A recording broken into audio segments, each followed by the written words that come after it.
Well, good morning, everybody. This is Deborah Wendell with Divine Jubilee Ministries, and I have a word for you today, and this comes out of James.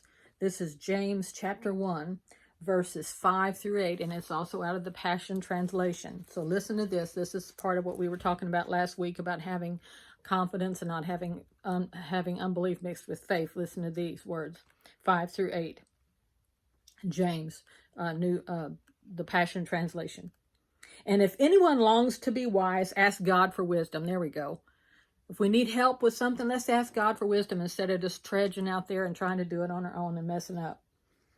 If anyone longs to be wise, ask God for wisdom and he will give it. You hear that? He will give it. He wants to give it. He won't see your lack of wisdom as an opportunity to scold you over your failures, but he will overwhelm your failures with his generous grace. So he's trying to help you. He's trying to keep you out of a mess. But once again, he's that gentleman. He's not going to step in unless you invite him in. Just make sure you ask empowered by confident faith without doubting that you will receive. See, there's that faith and no doubt with it, which is that unbelief. Mixing those two together gets some bad results. We don't want to do that. For the ambivalent person believes 1 minute and then doubts the next. Boy, I'm sorry, but that's me sometimes. I'm that way. Sit there and believe it, and then you get it in your head and you start wondering other things, and it makes a mess. For the ambivalent person believes 1 minute and doubts the next. Being undecided makes you become like the rough seas, driven and tossed by the wind.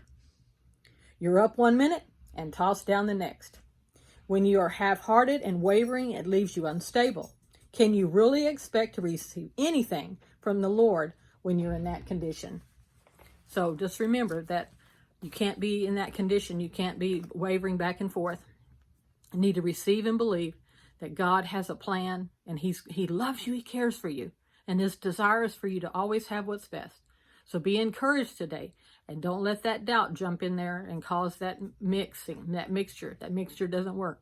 Faith has to be faith alone, not mixed with anything else. And you'll get the desires of your heart, because He's put those desires in your heart when you're chasing after Him and you're doing what the Word says and you're looking for what He wants. He'll give you the desires of your heart. He's there to help you. The Holy Spirit's there, and He longs with all of His heart to help you.